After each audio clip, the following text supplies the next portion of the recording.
Hi! In this video demonstration we're going to take a look at Adobe Flash, and I'm going to show you how to make a bouncing ball animation using Tweening. To get going, we're just going to go ahead and choose the Create New Action Script 3.0 real quick here.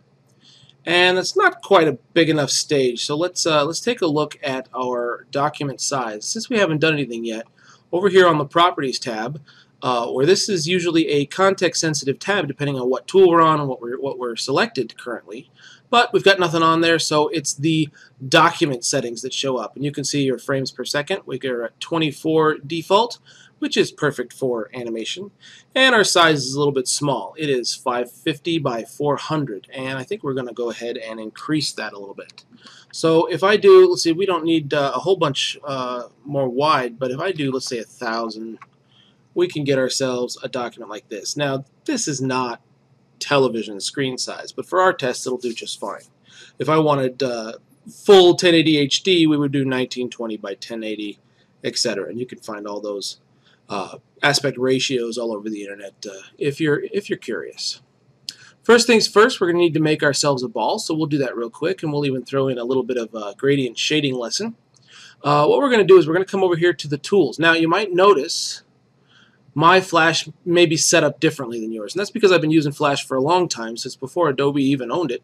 And up here now we've got the layout, a quick layout selector drop-down menu here, and I've got mine set to classic because I've been using it for long enough that I know where everything is in the old layout of Flash. If you're just starting out in Flash for the first time, you may be set up to essentials this way.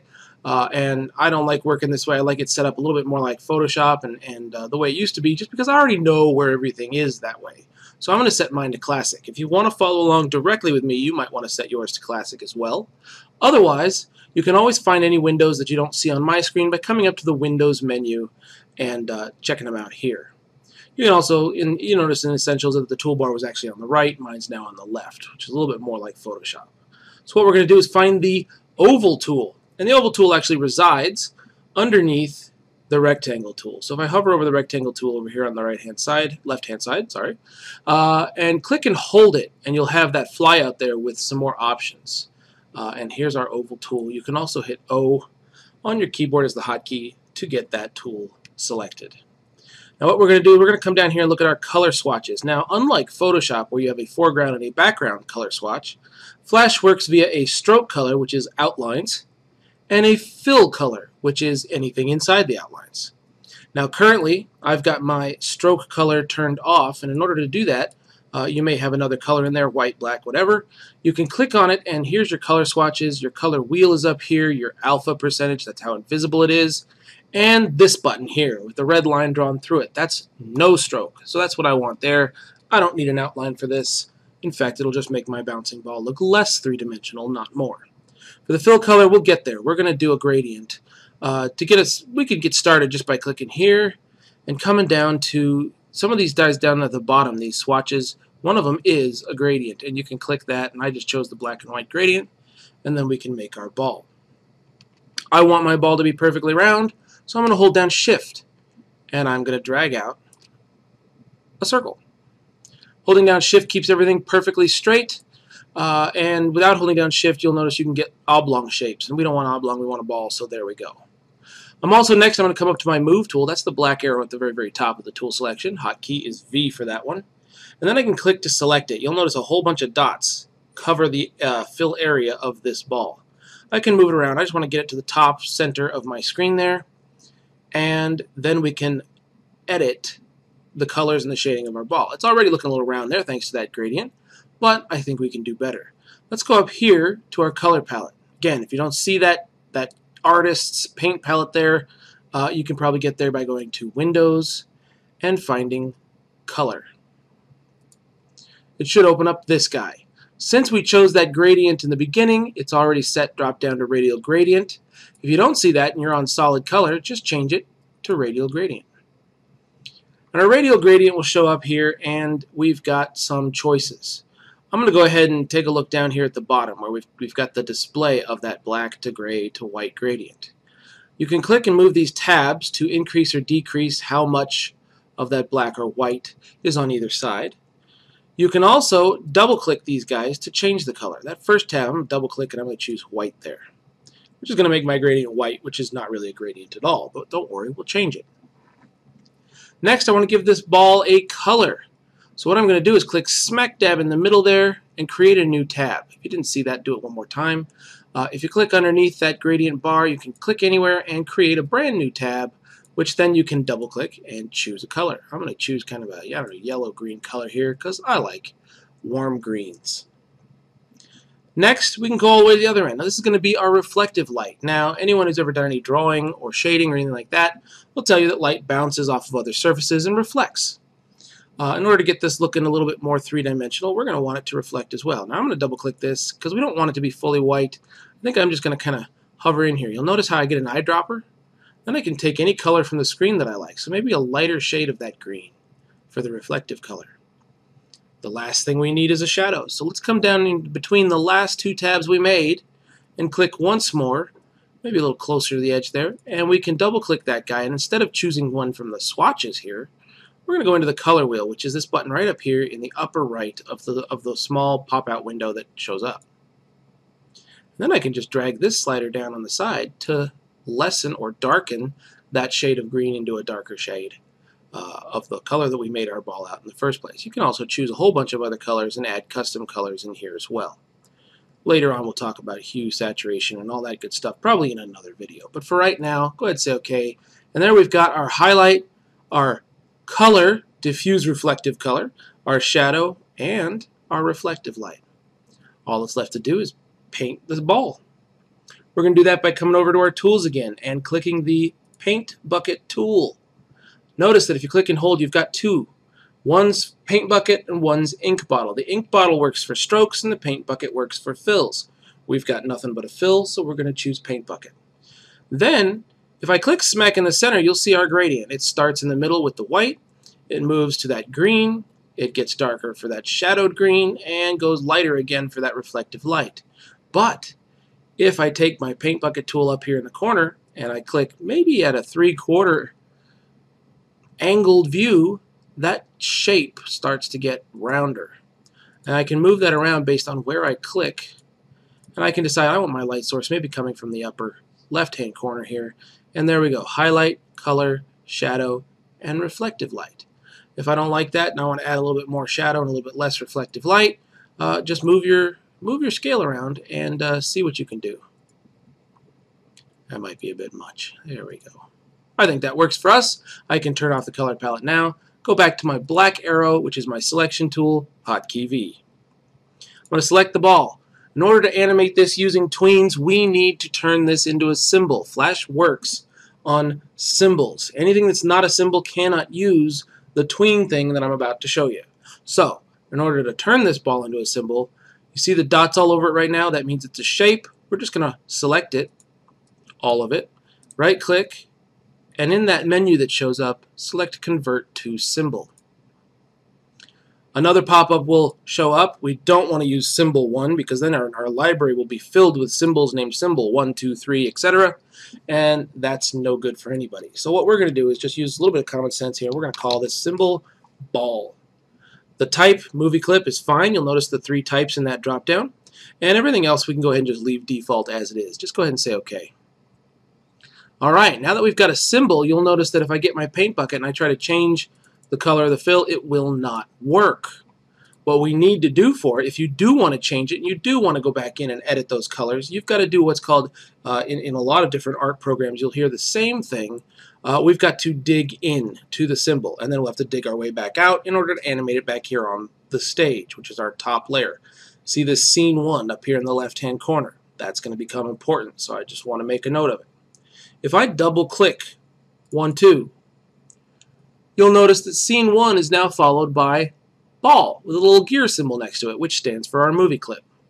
You'll also notice that my dots came back all over that ball. I can now edit and change that fill to my liking. I think I already liked it, so let's just say I've adjusted and now I'm happy, and I want to get back out to the stage. Since inside the symbol we get a brand new timeline and everything. So in order to get back out, I can either click on this scene 1 here in order to get back out to the top, or use the arrow over here to the left, and that'll dig us out one at a time. You may find in the future if you're inside a symbol which has more symbols in it and you want to go inside them, you'll have a whole list of symbols here, and you may be 5 or 6 deep before you get all the way out. The arrow will step you back one, the scene will take you all the way back out to the top immediately. Alright, we're ready. I think we've got our bouncing ball, it is a symbol, and I think we can go ahead and animate. We're going to animate based on keyframes. I'm going to use some hotkeys. This layer 1, we don't like layer 1. I'm going to call this bouncing ball, maybe underscore tween, so that I know what's going on in that layer if I ever want to adjust it in the future. Next door, we've got our timeline here, 1 through however many frames we could ever possibly want. It can keep growing to, I have no idea, very large numbers that I probably never reach the end of. You'll notice that on frame 1 there is a mark. Looks like a filled in black circle, and the frame itself is gray.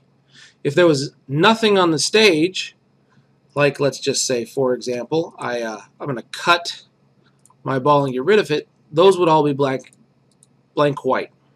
I want to bring it back, so I'm going to right click out on the stage, paste in place, and now they're filled. That means something is on that frame which is on that layer.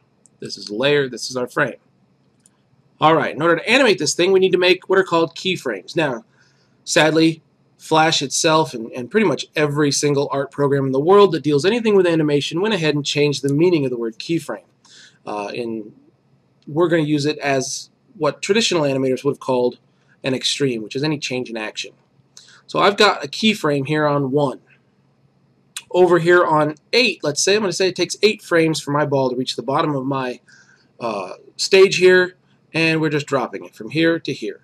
So I can go ahead and create a keyframe. I can do that either by selecting and right-clicking on that empty one and say Insert Keyframe, or Blank Keyframe if I want it to be all white with nothing on it. Or I can use my hotkey, which is a little bit more recommended. So I'm going to select that, let's say number 8 frame, and I'm going to hit F6, which creates a new keyframe but leaves whatever was on that first keyframe there for us to edit. So here on frame 8, make sure I click that frame 8, I'm going to use my up and down arrows to kind of nudge this ball.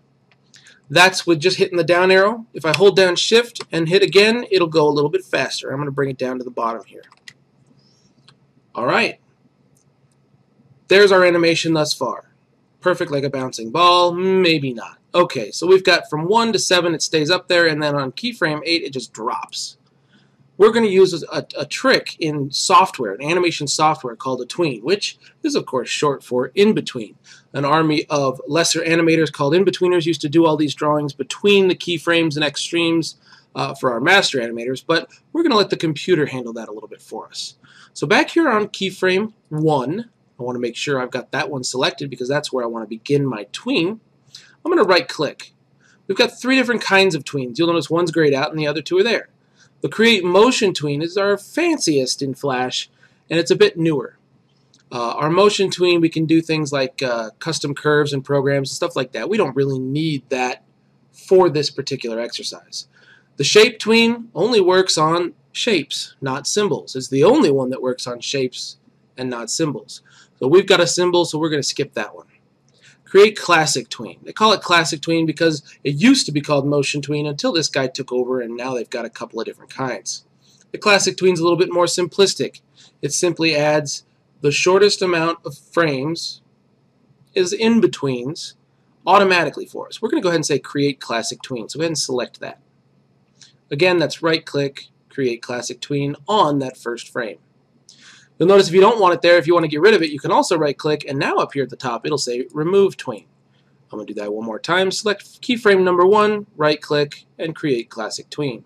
You'll know you've done it right because all your frames in the middle turn kind of a purplish blue color. You'll also get this little arrow symbol that goes from 1 all the way to 10. And if I scrub forward in time by grabbing our pink scrubber, you'll notice that it has done the in-betweens for us. If I hit play, it just moves from top to bottom. It hardly looks like a ball with gravity taking hold of it and dropping it to the ground. And that's because right now everything's spaced evenly apart, which, if you know anything about animation, is a no-no. That makes this thing look very stiff and robotic-like, like it's been programmed just to move from here to here instead of fall with gravity and all that wonderful physics talk that gives us our animations with so much weight. We're going to use another trick, right? Animators have the 12 principles. One of them is slow in, slow out. Flash uses this principle, but of course it had to change the verbiage. So it uses the word ease in place of slow. So we can ease in or we can ease out in Flash, and we can do that with a simple click of a button. I told you before, the Properties tab over here is context sensitive. Right now, since I've got nothing selected, it's showing me those stage properties where I had 550 over 1000 and 24 frames per second and all that good stuff. If, however, I select that first frame where we put our tween, that bar changes. That whole Properties menu becomes context sensitive to the frame. So we can do anything that has to do with the frame here. Part of it is within our tweening menu here, which is our rollout. If you don't see the stuff, you can click the little arrow and drop it down, and you'll see ease currently set to 0.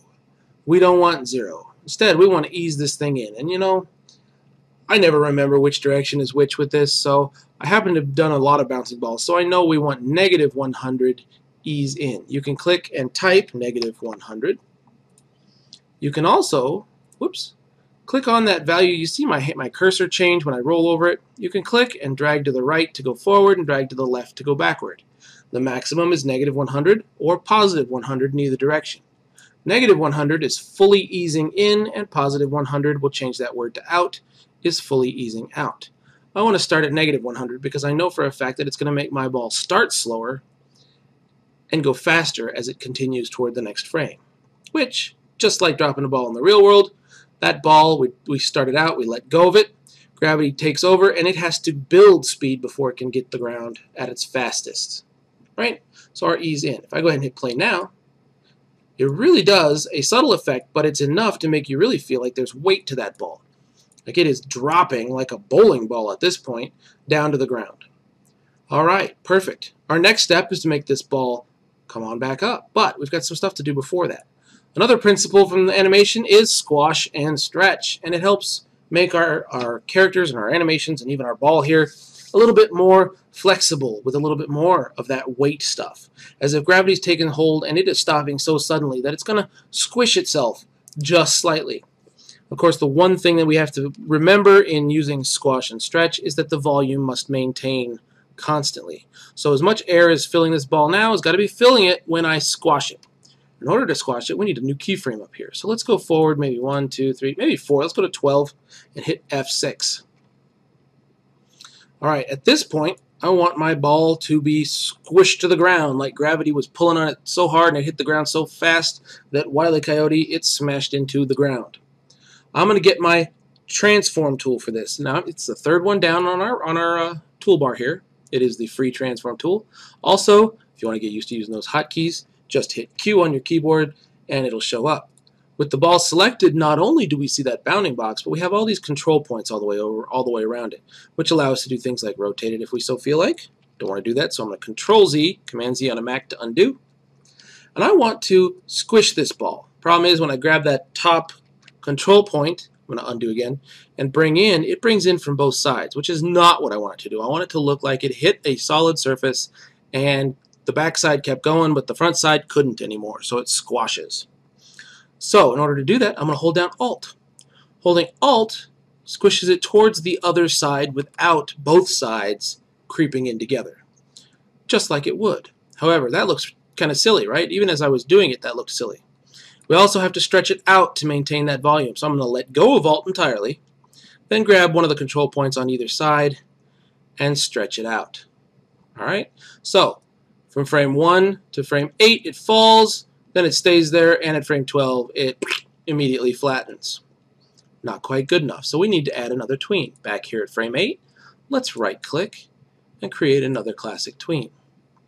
While we're there, we'll go ahead and take care of the easing on this one, and this time, it's already at full speed, right? But it's got to come to a stop, so it's starting fast and ending slow. So we're going to take our easing up here in the opposite direction, positive 100 for this one. And then we'll have a ball that hits the ground and squishes, coming to a stop, starting fast and moving in slow until it finally gets to its maximum squish and then it's ready to spring back up and out towards the sky again. We'll go ahead and make this a cycle, so a little unrealistic, but I want to see this bouncing ball last forever. So our next keyframe is going to be out here at keyframe 16. To save myself some work, and you know, my memory's not the greatest, and I don't remember exactly what it was to get this ball perfectly straight again. So we're going to cheat a little bit. Cheat to win. And 12, let's say another 4 frames out to 16. Instead of hitting F6 this time, we're going to hit F7, which gives me a blank keyframe. It's still a keyframe, but you'll notice the ball disappears entirely. It gives me something brand new and clean, which helps a lot if I'm doing traditional styled animation and I want to draw something and then get a blank keyframe and draw the same something over again but in a slightly different position. In this case, we're going to come back to frame 8 where we already know that ball is perfectly round and on the ground. Then all I have to do is Control-C to copy it, Command-C on a Mac, come out to here to frame 16 where we've got nothing, right-click in the middle of space. You have to do that in order to do the pasting special stuff like paste in place. Right? There we go. Squashed and boom, back to solid normal. Again, we're going to come back here down to frame 12 and create, right-click, another classic tween. While we're here, we might as well do the easing. This time, it's come to a slow, which means it needs to build up speed in order to spring back up. So, as the last time we went to a positive value, we'll go to a negative value this time, and a pattern begins to form. Negative, positive, negative. I wonder what the next one will be. At this point, we can go ahead and check out our movie. It goes squish and then unsquish. Perfect. We are almost there, are we not? We just got to make it come back up to the top where it started in the first place. So another 8 frames, 16 plus 8, 24. Let's come out there, and I'm going to hit F7 again for a blank keyframe. Why? Because I don't need to remember exactly where it was in the first keyframe, because I can come back to the first keyframe here, select my ball, Control-C to copy it, Command-C on a Mac, come back out here to 24, right-click in empty space, and paste in place. Now my ball goes from being on the ground again fully round to being up in the air again fully round. Next, and finally, create our classic tween by once again right-clicking, create classic tween, and here's our easing. We went negative, positive, negative. You got it. Let's go positive again. Because this guy needs to spring up, but then slow as it reaches its highest point, and it's going to spring, slow down, and then start everything all over again. Let's test our animation. I'm going to go ahead and use this to turn on looping, which of course means I have to move these brackets to the end and the beginning, and then I can hit play and watch my bouncing ball go over and over and over again. We are now tween animators. Perfect as can be. But we're not done yet. Let's go ahead and have a little bit more fun with this. Let's put it in a symbol. Maybe we'll even add a shadow. Then we can be done. So this is on our stage at the moment. We've got all these frames, which is okay. Not perfect. Because if I want to move my bouncing ball, let's say over here, then bad things happen. Because all I did was move the ball on frame 1. So I'm going to undo that command a couple of times there and get it back to normal. If I want my bouncing ball inside another symbol that I can just move around wherever I want, keeping the animation intact, that's where we get those symbols inside of symbols and inside of other symbols. We're going to do that by taking the animation that we've made on the stage, all these cool frames, and cutting them out and putting them into a brand new symbol. So to do that, here's the tricky part about the Flash timeline. If I have a frame already selected and I click again and try to move, it's going to move that frame, which is very handy. But if I just want to select all of them, like so many other programs where you click and drag and you get that nice highlight around everything, I have to make sure nothing is selected. I do that by coming out here to where nothing's going on and just selecting one of those frames to get it out of the way, that little already selected highlight. Then I can click and drag, click and drag, there we go, to select all of the frames that I want there, and they'll all show up nice and blue. Now, I can also just click on the layer name to get everything selected, which is very handy and very easy. For this particular example, it works perfectly, but if you've got a lot of animation going on and you just want to copy one part of it into a symbol, that doesn't work so well, and you're going to have to click and drag to select a lot of this stuff. So be careful. If something's already selected and you click and drag, it's going to move the frame. Control Z to undo that. And if you're clicking in a place where there's nothing selected and dragging, it will select. It's a little fun to figure out at first. So we're just going to click on this. All of them get selected. I'm going to right click. It doesn't matter where, as long as I'm over one of these frames. And I'm going to select Cut Frames. Our animation disappears and it's time to panic. No, don't worry. It's on the clipboard. We don't have to panic quite yet. Instead, we're going to go ahead and make our new symbol until we paste that information that's now hovering inside the clipboard in an unknown location, and we'll bring it back later. So up to the Insert menu, we can go with New Symbol. Just like the last time, this symbol we're going to call something different. I can't call it ball because we've already got a ball symbol. In this case, we have animation inside the symbol, so I'm going to call it bouncing, and I say underscore ball, which is left over from my attempts at making web design stuff with Flash, which really isn't all that great for anymore. We can make it a movie clip, but for this one I want to change it because we've got some other things that we can do with a graphic that we can't do with a movie clip. So I'm just going to change that to graphic and say OK. It's going to bring us inside that bouncing ball graphic. Notice that the icon's a little bit different than the movie clip, but we're in scene 1, bouncing ball.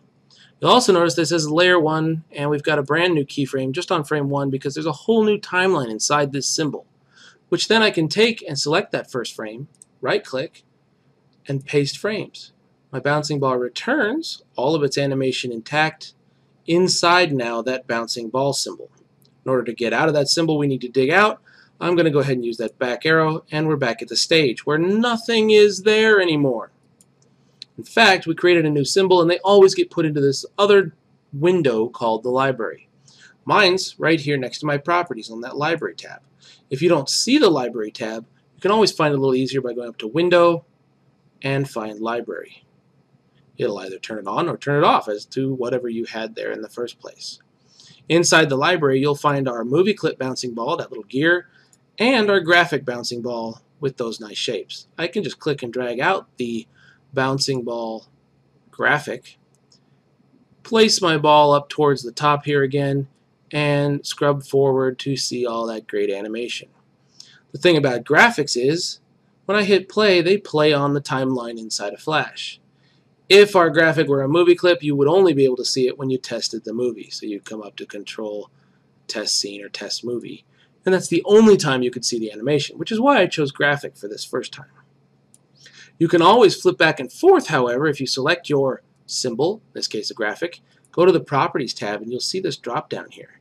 And I could switch it back and forth between a movie clip, where we see nothing, until we test the movie or test the scene, and it will animate. So everything's still there, it just doesn't show, which is kind of an awful feature in my opinion for those movie clips.